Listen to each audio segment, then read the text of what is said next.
Eu tentando sair, não conseguia. Eu quase fiquei tetraplégica. Muito grave, assim, deu perda total no carro. Na hora que eu tava na ambulância, a única coisa que eu pensava era tipo, velho, eu não posso morrer agora. Uma coisa que nunca vou esquecer é o choro da minha irmã. Eu tentando soltar o cinto do carro e o meu braço não ia.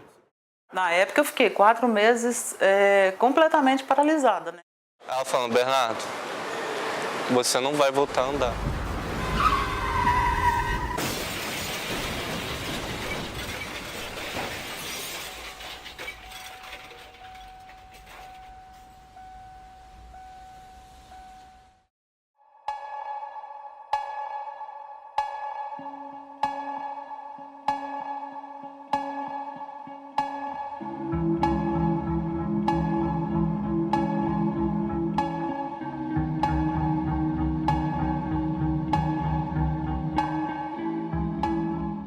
Meu nome é Mila, eu sou aposentada do Banco do Brasil. Eu sofri um acidente em 92, na Rio Bahia, na BR-116, voltando do Natal. Então, eu sou Donizete Almeida, eu sou engenheiro civil.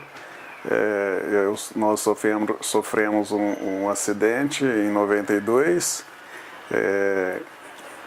uma rodovia em Valadares. Meu nome é Bernardo, tenho 19 anos, faço engenharia da computação e eu sofri um acidente de trânsito. Meu nome é Paulo, tenho 23 anos, sou estudante do 8º semestre de Direito aqui no CEUB.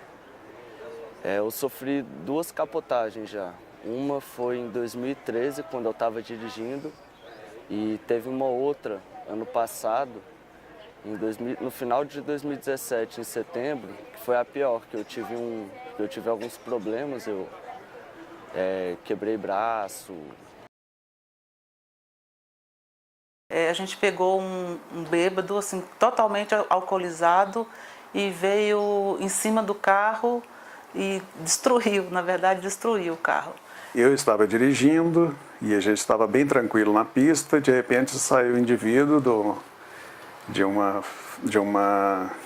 uma estrada vicinal, totalmente alcoolizado, e veio com o carro total em cima da gente. Assim, deu perda total no carro, a Mila quase que ficou tetraplégica, o veículo alcoolizado pegou totalmente o lado dela e destruiu o carro inteiro, tanto que nem o ferro velho quis comprar o meu carro, e era um carro novo.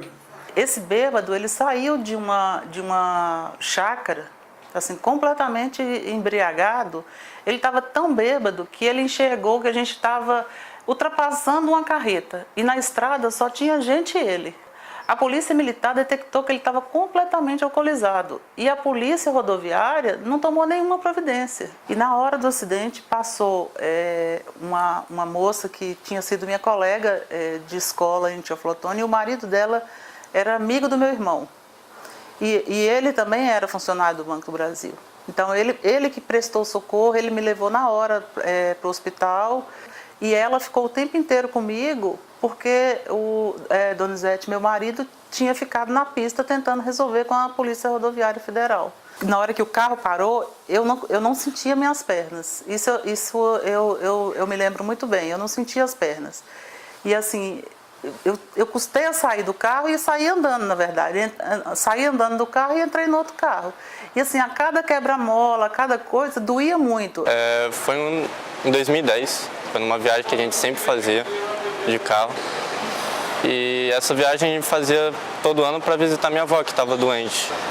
Nisso, entre São Paulo e o Paraná, tem uma estrada que sempre ocorre acidente. E nisso tinha ocorrido um acidente antes e derramou óleo na pista. Só que não limpou direito, porque não colocou serragem, terra, que sempre coloca. Nisso, nosso carro, às 9 horas da noite, passou em cima, o carro capotou 2 vezes. Eu fiquei debaixo do carro, entre meio e fora do carro, e tava minha família toda. Tava eu e minhas irmãs, meu pai e minha mãe. Eu me lembro de pequenos flashbacks, assim, uma coisa que nunca vou esquecer é o choro da minha irmã, Eu tava indo no carro, eu tava assim, tipo, o asfalto tava aqui, eu tava sentindo o vidro na minha mão. E eu não conseguia ver, porque minha irmã tava no encostamento, né? Ela tava chorando, ela tava assustada. A minha irmã tinha uns 9 anos de idade, né? Nisso ela tava chorando, eu, caramba, minha irmã tá chorando, eu tenho que ir lá, tenho que ir lá. E eu tentando sair, não conseguia. Aí depois eu apaguei de novo. A do ano passado, que foi pior. E nessa eu tava de passageiro com um amigo meu. Ele tava dirigindo o carro. E aí ele perdeu o controle no balão ali, depois da subida da ponte JK. E nessa, quando o carro terminou, a única coisa que eu lembro, porque deu um apagão total do horário no momento da capotagem. A única coisa que eu consigo lembrar é, velho, eu tentando soltar o cinto do carro e o meu braço não ia. Aí depois eu me lembro dos bombeiros com aquele, não sei, com um macaco hidráulico, colocando o macaco e depois me puxando e tudo, os caminhoneiros ajudando também. Aí eu cheguei, soltei o cinto com o outro braço e o meu braço estava torto. Aí na hora eu já fiquei mais assim, pô, o que tá acontecendo, sacou? Deitei no chão porque eu não tava conseguindo ficar em pé, que tava com as costelas também doendo. E nisso que eu tava no chão eu comecei a sentir alguns sintomas, tava sentindo boca seca, muito sono e quando a gente pega a autoescola a gente sabe que isso é um dos sintomas de hemorragia interna. E aí na hora que começou isso eu cheguei, virei pro lado, a única coisa que eu tossi era sangue. E aí na hora eu falei, pô, velho, se eu não ficar calmo eu vou morrer, tá ligado? E aí foi desesperador o tempo que eu tive que ficar lá. Na hora do capotamento eu só me lembro tipo uma luz assim, uma luz branca bizarra no meu olho. E depois eu acordei no asfalto assim.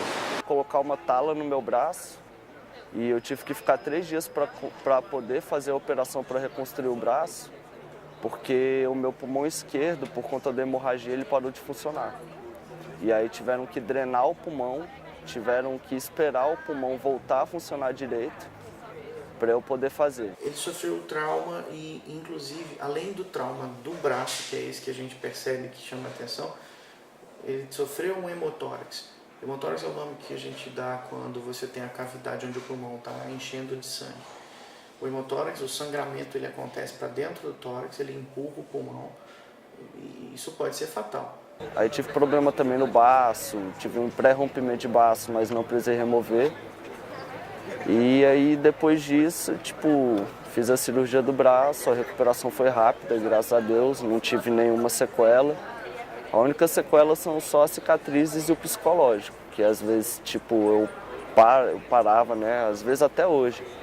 Acordo de noite desesperado com a sensação do carro capotando. Pegou uma ambulância, eu fui encaminhado para o hospital de base. Aí do hospital de base eles fizeram uns exames bem rápido, sacou?